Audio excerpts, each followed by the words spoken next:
예, 오늘은 이제 6장 마지막 부분입니다. 새로운 축복의 3부, 하나님을 향한 우리의 태도에 대해서 이렇게 교제하기를 원합니다.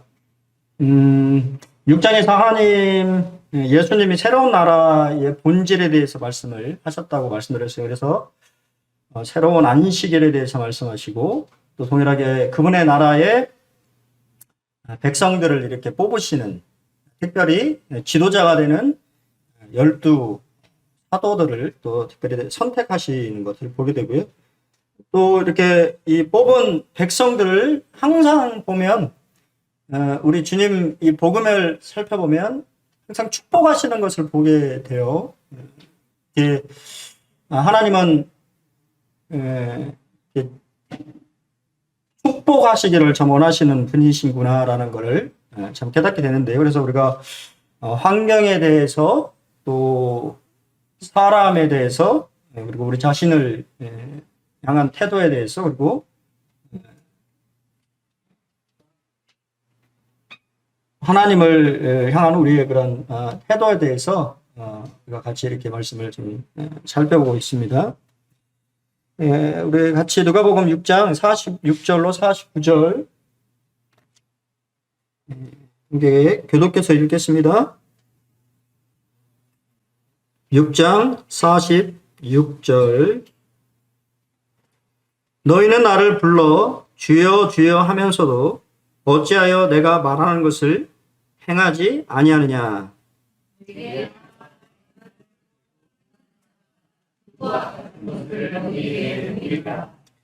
집을 짓되 깊이 파고 주추를 반석 위에 놓은 사람과 같으니 큰 물이 나서 탕류가 그 집에 부딪히되 잘 지었기 때문에 능히 요동하지 못하게 하였거니와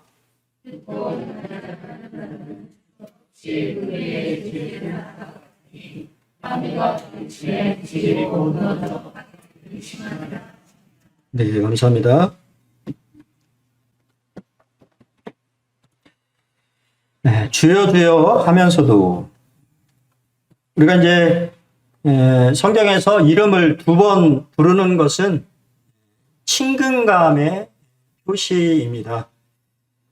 우리가 이제 모리아 산에서 아브라함을 부를 때 아브라함아, 아브라함아라고 부르셨고요. 야곱이 애굽으로 요셉인 아들이 있는 애굽으로 내려가는 것을 주저했을 때도 하나님이 이상 가운데 야곱아 야곱아라고 부르셨습니다. 또 떨기나무 가운데서 모세를 부르셨을 때도 2번 모세야 모세야라고 부르셨고요.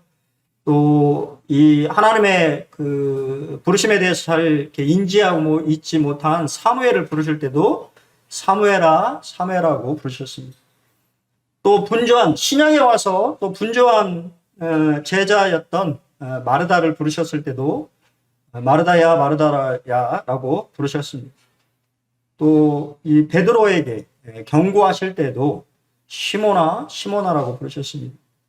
십자가에 의해서 하나님 아버지 예수님 자신도 십자가에 있어서 나의 하나님 나의 하나님이라고 2번 부르심으로 그러한 친근감을 표시하는, 성경에서 2번 부른다라고 하는 것은 내가 그만큼 하나님 주님과 친근하다라고 하는 것을 이제 표시하는 건데요. 우리 이 한국 우리 모임은 안 그렇습니다만 이제 일반 이제 그 한국 교회는 주여 삼창을 합니다. 아시죠? 해보셨어요? 저도 제가 기도 집회 이렇게 하면서 그러는 주여 삼창 크게 외친 적이 있는데요. 3번 부르면 얼마나 친근하다고 생각을 하는 걸까요?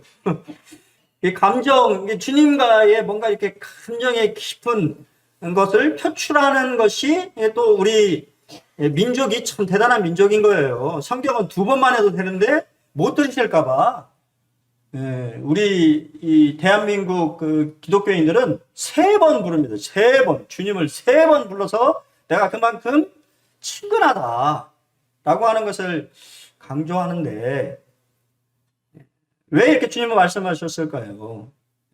그렇게 부르는 것이 중요한 것이 아니고 누가 주인이냐라고 하는 것입니다. 도대체 누가 주인이냐? 그렇게 주인이라고 불러놓고 주인의 말대로 행하지 않는 것은 누가 주인인 거예요? 자기 자신이 주인인 것이죠. 지오프리 오하라라고 하는 분이 이런 시를 썼습니다. 나를 길이라고 부르면서 나를 걷지 않고, 나를 생명이라 부르면서 나를 살지 않고, 나를 선생이라 부르면서 나를 순종하지 않으니 내가 너희를 정죄하더라도 나를 탓하지 말라. 나를 떡이라 부르면서 나를 먹지 않고, 나를 진리라 부르면서 나를 믿지 않고, 나를 주라 부르면서 나를 섬기지 않으니 내가 너희를 정죄하더라도 나를 탓하지 말라라고 하는 시를 썼습니다. 우리가 주님을 주님이라고 부르면서 주인으로 섬기지 않는 우리 자신의 그러한 삶의 모습을 경고하시는 그러한 것들을 말씀하시는 것입니다. 입으로만 고백하는 것은 참된 제자의 삶이 아닙니다. 예수님에 대한 진정한 사랑과 믿음은 순종을 포함하는 것입니다. 순종함으로 은혜를 누리는 것이 아니라 은혜를 누림으로 순종하는 것이, 이게 앞뒤가 바뀌어서는 안 되는 것이죠. 율법적인 순종을 원하는 것이 아니고 하나님의 은혜를 알기 때문에, 하나님의 사랑을 깨닫고 있기 때문에 그 사랑에 감격하여서 자발적으로 순종하는 것을 말하는 것이지요. 프란시스 세프라고 하는 분이 이렇게 얘기했습니다. 창조주를 향한 피조물의 사랑에는 반드시 순종이 있어야 한다. 그렇지 않으면 그것은 의미가 없다라고 이야기했습니다. 우리가 하나님을 사랑한다라고 말하면서, 우리가 주님이라고 말하면서 주님의 말씀에 순종하지 않는다라고 하는 것은 그러나 아무 의미가 없는 공허한 고백에 불과한 것이지요. 이거에 대해서 존 메가더 목사님은 아주 강하게 이제 얘기하고 있어요. 왜냐하면 그분은 주제권 복음을 말하고 있지요.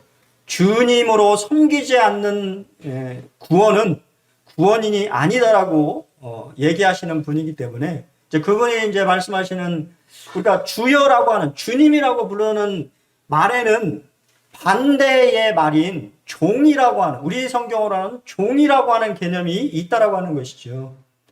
종이라고 하는 것은 둘루스라고 하는 단어의 의미인데, 그것은 우리가 말하는 종도 여러 종이 있잖아요.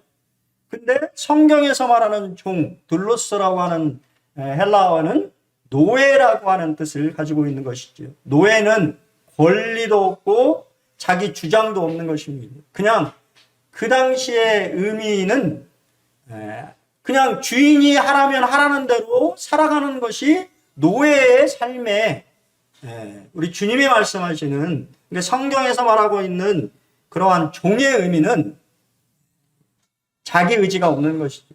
그냥 주인의 말에 전적으로 순종하는 것을 말하는 것이다 라고 그는 강하게 강조하고 있습니다. 이것을 설명하기 위해서 우리가 방금 읽었던 이제 그 말씀은 우리가 두 건축자를 비유로 설명하고 있습니다. 이건 삶을 건축하는 올바른 방법에 대해서 우리에게 이제 설명을 해주고 있는 것인데요. 지혜로운 건축자가 있고 어리석은 사람이 있다라고 이제 마태복음과 누가복음판을 같이 지금 설명을 좀 드립니다. 지혜로운 자는 누구냐? 주추. 그러니까 얼마나 여러분 집을 짓잖아요. 집을 짓는데 얼마나 아름답게 짓느냐라고 하는 것이 포인트가 아니에요. 얼마나 멋있게 짓느냐라고 하는 것이 의미가 아니에요. 여기서 말하는 것은 기초를 어디에 놓느냐라고 하는 것을 의미합니다. 지금 이 말씀을 듣고 있는 이스라엘 백성들은 이 말씀을 너무 잘 이해하죠. 우리는 별로 유소행제님 이번에 집 지으셨잖아요. 그죠? 그러니까 아마 우리 유소행제님 좀 많이 생각이 되실 텐데, 여러분, 자, 지금 집을 짓는다고 생각해 보십시오. 지금 이게 제가 종이 한 장씩을 드리고 집을 짓습니다. 뭐부터 그릴까요? 네? 바닥을 그리십니까? 아, 성경적이네요. 바닥을 안 그려요. 아이들에게 종이를 주고 집을 그리세요 라고 하면 대부분 지붕을 그립니다. 지붕. 그리고 바닥은 없어요. 왜요? 보이지 않기 때문에. 기초는 보이지 않습니다. 이해가 되세요? 보이지 않기 때문에 아이들 눈에도 지붕부터 그리는 것입니다. 하지만 성경은 뭐라고요? 그렇잖아요. 우리가 여기 이제 우리 옆에서도 지금 건물인데 거기 기본적으로 건축을 하면 땅을 파죠. 아십니까? 땅을 파서 기본적으로 기초를 잘 다져야만이 건물을 튼튼한 건물을 올릴 수가 있는 것입니다. 여기서도 마찬가지로 지혜로운 사람은 기초를 반석 위에 놓은 사람이고 어리석은 사람은 흙이나 모래 위에 기초를 놓은 사람이다라고 하는 말을 하고 있는데 지혜로운 자는 누구냐? 듣고 행하는 사람을 말하는 것이고 어리석은 자는 듣지만 행하지 않고 흘러버리는 사람은 기초가 없는 것이다라고 하는 것을 성경은 말해주고 있습니다. 고린도서 3장 10절로 11절에서 내가 주신 하나님의 은혜를 따라 내가 지혜로운 건축자와 같이 터를 닦아두매 다른 이가 그 위에 세우나 그러나 각각 어떻게 그 위에 세울까를 조심할지니라. 우리가 건축을 하는데 조심스럽게 건축을 해야 된다라고 하는 것을 말하고 이 닦아둔 것 외에 능히 다른 터를 닦아둘 자가 없으니 이 터는 곧 누구라고요? 예수 그리스도의 기초를 놓고 있는 사람만이 안전한 지혜로운 건축자다라고 하는 것을 성경은 말하고 있는 것이죠. 이 세상에 아무리 위대한 여러 가지 종교가 있다고 하더라도 잘못된 기초 위에 이 자신의 노력을 쌓고 아름답게 짓지만 그것은 사실은 아무것도 아닌 것이라고 하는 것을 성경에서 말하고 있고 또 동일하게 우리가 이러한 그리스도라고 하는 이 반석 기초 위에 집을 쌓고 있는데 그것을 우리가 단단하게 그렇죠? 기초를 튼튼하게 해야 된다라고 하는 것을 성경은 말하고 있는 것입니다. 반석 위에 짓는 자는 하나님의 말씀에 순종하는 사람을 말하는 것이고 모래 위에 짓는 자는 입술로는 주님이라고 부르지만 그분의 뜻에 순종하지 않는 자를 말하는 것입니다. 여러분은 어디에 집을 짓고 있습니까? 어거스틴은 이렇게 얘기했습니다. 복음에서 당신 마음에 드는 것만 믿고 마음에 안 드는 것은 거부한다면 당신이 믿는 것은 복음이 아니라 당신 자신이다 라고 말하고 있습니다. 요즘에 현대 이 교회에 우리 아마 여러분 어떻게 생각하실지 모르지만 이제 기본적으로 사람들이 가지고 있는 기독교인들도 가지고 있는 생각이 뭐냐면 하나님의 말씀을 취사 선택한다라고 하는 것입니다. 하나님의 말씀을 하나님의 말씀으로 받아들이는 것이 아니고 내가 선택해버린 거예요. 어떤 말씀은 내 마음에 와닿기 때문에 그냥 그 말씀을 선택하고 또 어떤 말씀은 내 마음에 맞지 않기 때문에 선택하지 않는, 따르지 않는. 그렇기 때문에 참 어제 이렇게 이 말씀을 이렇게 생각하면서 드는 생각이 왜 이렇게 요새 교회가 어려울까? 요새 아십니까? 우리 지역 모임들이 상당히 어려워요. 근데 왜 그럴까? 라는 생각을 하면서 말씀의 권위가 없는 것입니다. 하나님의 말씀은 하나님의 말씀으로 안 믿는 거예요. 주여 주여 하면서 말씀하신 하나님의 말씀을 하나님의 말씀으로 생각하지 않고 치사 선택하는 것입니다. 내 마음에 맞는 말만, 내 마음에 맞는 논리만 얘기하는 거예요. 그런 것을 보게 됩니다. 그러니까 분열이 있고 말씀을 말씀으로 받아들인다고 한다면 그게 그런 일이 있겠습니까? 그럴싸하게 말하지만 사실은 하나님의 말씀에 순종하지 않는 자기 자신의 생각에 그냥 사로잡혀 있는 그런 것을 보게 돼요. 여기서 말하는 순종은 완벽한 삶이 아닙니다. 우리는 완벽한 삶을 살 수 없어요. 어느 누구도 완벽한 삶을 살 수 없습니다. 삶의 방향성을 말하는 것이죠. 내가 순종하고자 하는 마음, 하나님의 말씀이 내 안에 거함으로 그 말씀을 지키고자 하는, 그것이 바로 제자의 삶인 것이죠. 그분의 말씀에 따르고자 하는, 순종하고자 하는 그런 마음, 그 말씀을 지키고자 하는 그런 마음, 그런 마음이 이 시대에 있냐라고 하는 것입니다. 여러분의 삶의 방향성에는 하나님의 말씀을 듣게 됐을 때 내가 순종해야 되겠다는 그런 마음이 있습니까?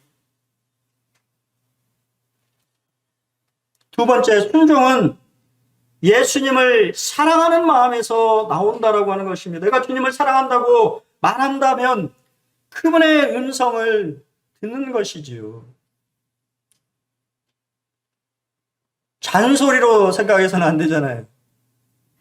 우리 아이들이 이제 부모랑 오래 살고 이제 좀 머리가 크면 부모의 사랑을, 그죠? 의심하지는 않지만 잔소리로 생각하는 것이죠. 들리지 않는 것입니다.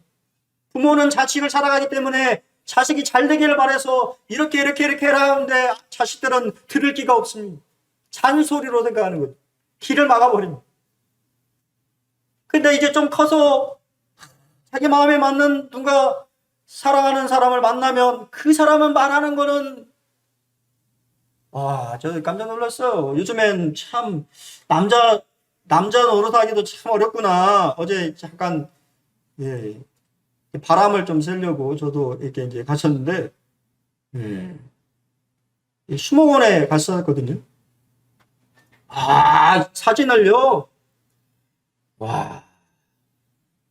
사진을 찍어주는데 한 컷에 한 10방을 찍는 거예요. 뒤에 막 사람들이 기다리고 있는데 전혀 개의치 않습니다. 그러고 또 이렇게 치마를 옆으로 좀 이렇게 해봐 하면서, 요즘 같았으면은 저는 결혼도 못 하겠구나. 저는 한 방 찍어주는 것도 참 어려운 사람인데, 그냥 이렇게 찍어봐 하면은 요즘에 남자들 참 힘들어요. 열심히 찍어주셔야 돼요. 그러니까 자기가 사랑한다고 생각하니까 사랑하는 사람의 말에 귀 기울이잖아요. 뭔가 해주고 싶고, 그죠? 들어주고 싶은 마음이 생기는 것처럼 우리가 주님을 사랑한다라고 하면 주님의 음성에 귀 기울여서 주님이 뭐를 원하시는지, 그리고 그 말에 순종하고자 하는 그런 마음이 우리 마음속에 일어난다라고 하는 것이죠. 하지만 그런 마음이 내 마음에 없다라고 한다면 주님과의 관계가 소원해졌다라고 하는 것을 말하는 것입니다. 내가 주님을 사랑한다라고 말은 하지만 사실은 멀어져 있는 것이, 들리지 않는 것입니다. 또한 순종 여부는 인생의 폭풍우 가운데 드러나는 것을 보게 됩니다. 우리 지난 시간에도 말씀을 드렸습니다만 신앙의 진면목은 어려움 가운데 드러나는 것이지요. 그렇죠? 정말 반석 위에 집을 지었냐 아니면 모래 위에 집을 지었냐라고 하는 것은 우리가 봤을 때는 그냥 아무런 없을 때는 똑같이 보인다고 말입니다. 하지만 어려움이 닥쳤을 때, 폭우가 내리고, 그죠? 홍수가 났을 때 그 집의 진면목이 드러나는 것이지요. 우리 신앙도 마찬가지입니다. 어려움이 닥칠 때 그것을 어떻게 헤쳐하느냐, 그것은 그의 신앙이 얼마나 기초 위에 단단하게 세워져 있느냐에 결정되는 것입니다. 전 지금도 참 제 마음속에 있는 것이 그 옛날에 교회에서 제가 어렸을 때 감리교회 다녔을 때 교회에서 크리스마스 이브 때 그 대지 삼형제 아시죠? 이서구의 대지 삼형제 이 공연을 이 교회에서 했었어요. 이게 집 짓는 거잖아요. 그죠? 첫째, 둘째, 셋째. 그죠? 첫째는 그냥 귀찮아가지고 그냥 집으로, 응? 집으로 이렇게 지었는데 늑대가 팍 불어버리니까 집이 확 날아가 버리고, 다시 둘째한테 가서 둘째 하니까 거기도 이제 나무로 이렇게 짓잖아요. 그럼 팍 해지만 또 이렇게 날아가 버리고. 마지막 막내는 지혜로워서 벽돌로 집을 차곡차곡 지어서 집을 짓는 이야기지 않습니까? 우리의 순종 여부는 인생의 어려움들이 우리 가운데 드러났을 때 우리가 하나님의 말씀을 정말 순종하느냐 그렇지 않느냐가 결정되는 것입니다. 시편 55편 22절 다윗은 내 짐을 여호와께 맡기라 그가 너를 붙드시고 의인의 요동함을 영원히 허락하지 아니하시니로다 라고 말하고 있습니다. 다윗만큼 인생의 풍파를 많이 겪었던 인물이 있습니까? 그가 인생의 풍파를 겪을 때마다 그가 정말 기초가 튼튼한 사람이라고 하는 것을 우리가 깨닫게 되는 것이, 그 어려운 순간에 그는 항상 반석 대신 하나님 앞에 그 신앙을 맡겼다라고 하는 것입니다. 그때 하나님은 그를 붙들어 주셨고 그가 그러한 환난을 이겨낼 수 있도록, 그가 흔들리지 않도록 그를 붙들어 주셨고, 우리에게 신앙의 진수가 무엇인지를 참 알려준 귀한 그런 아버지 하나님, 참 그 믿음의 사람의 본을 우리에게 보여주고 있지 않습니까? 여러분, 인생의 어려움이 닥칠 때 여러분의 짐을 주님께 맡기십시오. 주님이 도와주신다고 말씀하셨어요. 그리고 여러분들은 여러분들의 마음을 우리가 정말 맡겼으면 이제 그런 염려를 하지 않으셔도 돼요.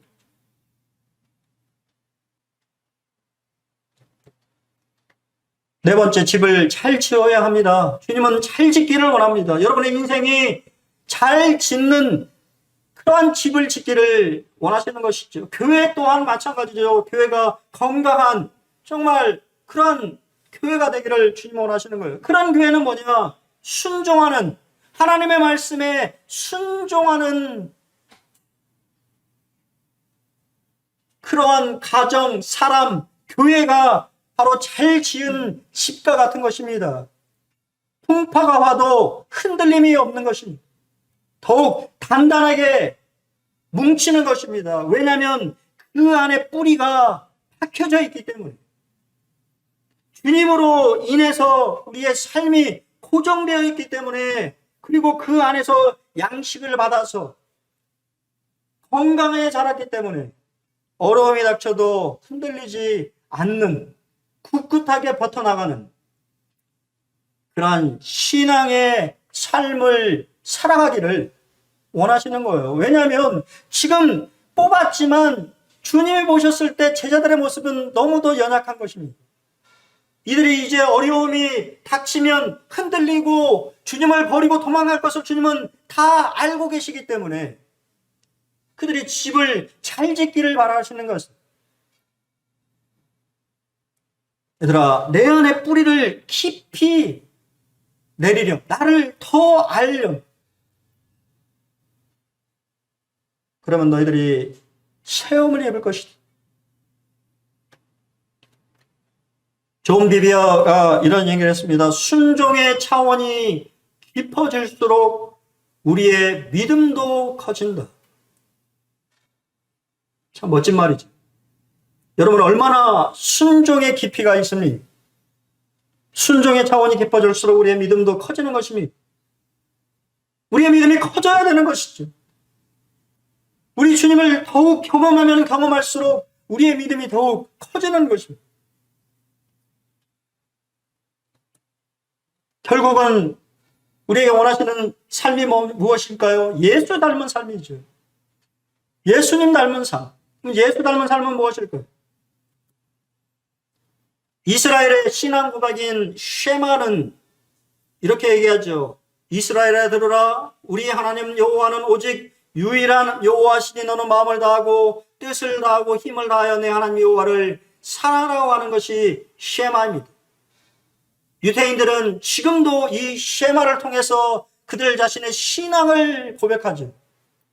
그 첫 구절이 들으라라고 하는 말인데, 들으라라고 하는 말은 행하기 위하여서 들으라고 하는 것이죠. 아까 우리 동영재가 이 검사에 대해서 얘기했는데, 여러분의 손과 발, 여러분의 삶의 이 손과 발의 검사를 해보십시오. 내가 하나님의 음성을 들었을 때 내 손이 움직이고 있는지, 내 발이 지금 움직이고 있는지, 주님이 원하시는 것이 무엇인지 아십니까? 듣고 행하는 것입니다. 들었으면 행하는 것이 바로 주님이 원하시는 것입니다. 참된 제자는 하나님께 온전히 항복하는 자입니다. 영어로 surrender라고 하는 단어가 있는데요. 완전히 항복하는 것을 말하는 거예요. 영적으로 또 심리학적으로 surrender라고 하는 단어는 나보다 더 큰 힘을 가진 분에게 내 모든 것을 맡기는 것입니다. 우리가 주님을 주님이라고 부르면서 우리는 얼마나 맡기지 않고 있습니까? 항복하고 있지 않아요. 주님은 내게 나아오기를 원하십니다. 여러분의 문제, 어떠한 문제를 가지고 있든지 간에 여러분이 그 문제를 가지고 하나님 앞에 나아오기를 원하시는 것입니다. 내게 오라고 말씀하십니다. 여러분의 인생의 문제가 무엇이든지 간에 내게 오라고 말씀하십니다. 그게 바로 참된 제자의 첫 번째 이름이 주님 앞에 나오는. C.S. 루이스는 그것을 회개라고 말하고 있습니다. 회개란 자신의 안위와 목적에 대해 죽는 것이다. 자신을 향한 여정을 멈추고 하나님을 향한 헌신으로 방향을 바꾸는 것인데, 이것이야말로 피조물인 인간이 조물주로부터 참된 안식과 기쁨을 누리는 길이다라고 회개에 대해서 말합니다. 우리는 회개하면 뭔가 내가 뭐 지는 것처럼 생각하는데 그게 아니라 내가 회개했을 때 참된 안식과 기쁨을 누리는 길이다라고 그는 말하고 있습니다. 여러분 자신의 삶에서 하나님을 향한 헌신으로 방향을 바꾸게 될 때, 하나님 앞에 이런 문제를 가지고 하나님 앞에 온전히 하나님, 나는 할 수 없습니다. 하나님 외에는 나에게 도움을 주실 분이 없습니다. 라고 하는 여러분이 고백을 가지고 그분 앞에 나오게 될 때, 여러분 참 집을 잘 짓는 사람이라고 하는 것입니다. 두 번째는 참된 제자는 주님의 말씀을 듣는 사람입니다. 로마서 10장 11절에 그러므로 믿음은 들음에서 나며 들음은 그리스도의 말씀으로 말미암는다고 성경은 말하고 있습니다. 믿음은 들음에서 생깁니다. 여러분은 얼마나 하나님의 말씀을 듣고 있습니까? 여러분은 얼마나 하나님의 음성에 주파수를 맞추고 있습니다. 하나님의 말씀을 듣지 않고는 믿음이 생기는 법이 없습니다.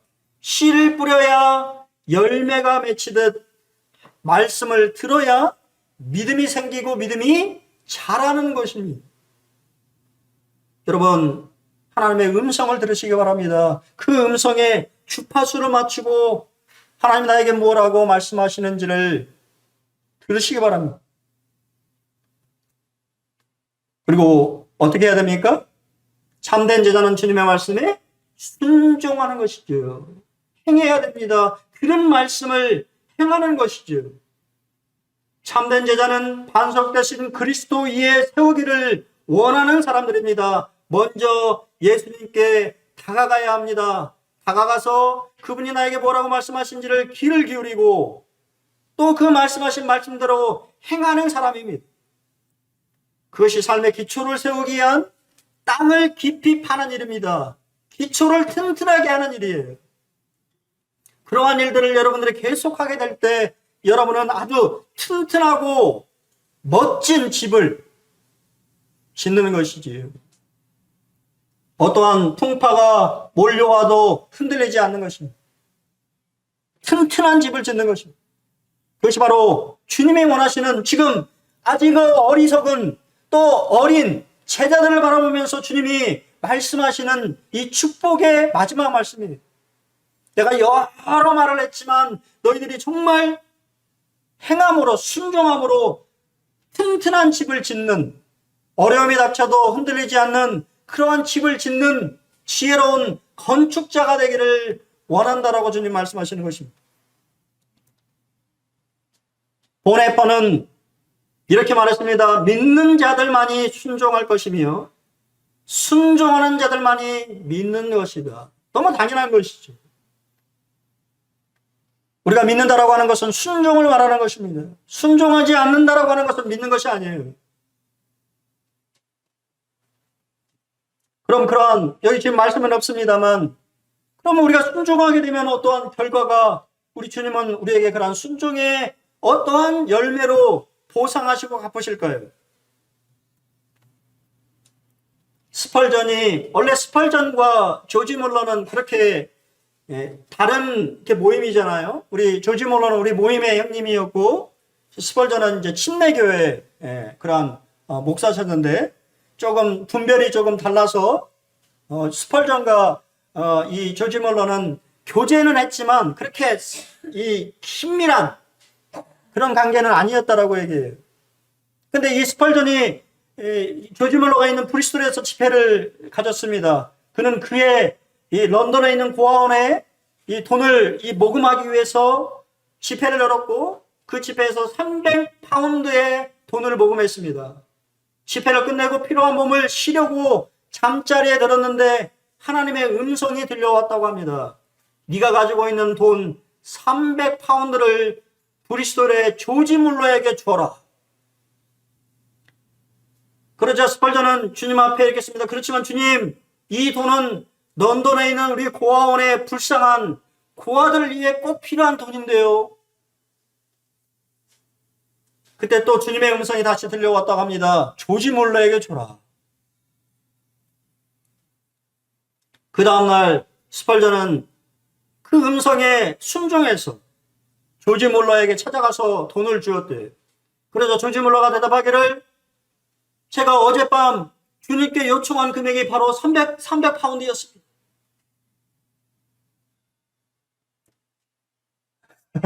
참 놀라운 얘기죠. 스펄전은 곧장 그 돈을 주고 런던으로 돌아왔습니다. 그런데 그의 책상 위에는 편지 한 통이 그들을 기다리고 있었는데 열어보니 300기니의 영국 금화가 들어있었습니다. 그는 기쁨에 소리쳤습니다. 하나님께서는 300파운드에다가 300실링의 이자까지 쳐주셨다라고 그는 고백했습니다. 순종하면 하나님이 보상하시는 것이죠. 순종하게 되면 첫 번째 하나님의 특별한 소유가 된다고 주님 말씀하셨어요. 이스라엘 백성을 하나님이 왜 세우셨습니까? 그들을 특별한 소유로 삼으시기를 원하시는 거예요. 특별한 소유가 뭐예요? 순종하는 민족이 되기를 원하시는 것입니다. 요즘으로 말하면 아버지, 어머니 말을 잘 듣는 그러한 자식이다라고 하는 칭찬을 사람들한테 해주고 싶은 거예요. 그렇지 않습니까? 우리 추석 명절을 이렇게 하면서 자식들 칭찬 막 하잖아요, 부모님들이. 어떤 자식을 칭찬하죠? 부모의 마음을 이해하고 알고 그래도 이렇게 부모 마음에 이 순종하는 자식들을 이렇게 칭찬하지 않습니다. 내 자식은 어쩌고. 하나님은 그렇게 하고 싶은 것입니다. 이스라엘 백성들을, 이 열국만방의 내 백성들을 봐라. 나의 말에 귀 기울이며 내 말을 듣는 특별한 백성이다라고 하는 그런 칭찬을 하고 싶은 것이. 그럼 이스라엘 백성만 그러겠습니까? 지금 이 은혜 시대에 하나님의 이 교회의 그리스도인들을 칭찬하고 싶은 거죠. 두 번째, 뭐가 되죠? 삶이 형통하게 된다고 약속하셨어요. 여호수아 1장 8절에 이 율법책을 네 입에서 나가지 말게 하며 쉬하라 그것을 묵상하여 그 안에 기록된 대로 다 지켜 행하라. 그리하면 네 길이 평탄하게 될 것이며 네가 형통하리라. 순종하면 형통하겠다고 약속하셨어요. 세 번째, 어떻게 되죠? 자손이 번창한다고 주님이 약속하셨어요. 아브라함의 약속은 지금도 변함이 없는 것이죠. 자손이 잘 되는 길입니다. 여러분들이 순종하게 될 때, 하나님의 앞에 하나님의 말씀으로 순종하게 될 때 자식이 잘 된다고 말씀하셨어요. 네 번째, 주님의 사랑 안에 거함이. 이것보다 더 놀라운 복이 있을까요? 요한복음 15장 10절에 내가 아버지의 계명을 지켜 그의 사랑 안에 거하는 것 같이 너희도 내 계명을 지키면 내 사랑 안에 거하리라. 주님의 사랑 안에 거하는, 그것을 누리며 사는 삶을 살게 되는 것이죠. 그러한 사람에게 주님은 뭐라고 말씀하세요? 내가 너와 함께 하고 있는 것을 경험하게 하겠다. 또 세상 사람들도 알게 하겠다. 나를 사랑하는 자는 내 아버지의 사랑을 받을 것이요 나도 그를 사랑하여 그에게 나를 나타내겠다고 주님 약속하셨습니다. 이 외에도 하나님의 말씀에 순종하면 주어지는 것들이 많이 있습니다. 하지만 주님의 사랑을 느끼며 경험하며 살아간다고 하는 것만큼 귀한 보상이 있을까요? 여러분, 지혜로운 건축자가 되시길 바랍니다. 여러분, 정말 땅을 파야 되는 것입니다. 우리 주님 앞에 더욱 우리의 이 사랑의 대상인 주님에 더 관심을 기울이셔야 돼요. 요즘에 너무 막 세상에 그러한 여러 가지 일들에 몰두되어 있는 우리 자신의 모습을 보게 됩니다. 코로나에 몰두되어 있고 또 여러 가지 요즘에 막 그냥 저도 정치 여러 가지 막 우리를 혼란스럽게 하는, 여러분들이 정말 집중해야 될 분은 바로 우리의 사랑 대신 우리 주님을 더욱 붙들어야 되는 것입니다. 그분이 나에게 뭐라고 말씀하시는지, 그리고 그분이 말씀하신 그 음성들을 여러분 손과 발을 통하여서 행하시기 바랍니다. 그 순종의 삶을 살게 될 때 여러분 정말 좋은 건축자, 지혜로운 건축자로 여러분의 가정을, 또 여러분의 신앙을, 또 여러분의 교회를 건강하게 세우는 그러한 삶을 살아가는 것입니다. 이것이 놀라운 주님의 축복이에요. 제자들을 향해서 이제 마지막으로 하는 축복의 말씀입니다. 여러분의 삶이 그러한 정말 주님이 축복하시는 그러한 귀한 축복의 삶이 되시기를 주님의 이름으로 축원하며 기도합니다. 한 주도 우리 주님의 사랑을 잊어버리지 마십시오. 주님 여러분 정말 사랑하십니다. 주님의 사랑에 깊이 잠겨서 그 사랑 안에서 더욱 힘을 내시고 또 어려운 그러한 일들을 또 잘 감당할 수 있는 우리 군산 본록교회 성도님들이 되었으면 참 좋겠습니다.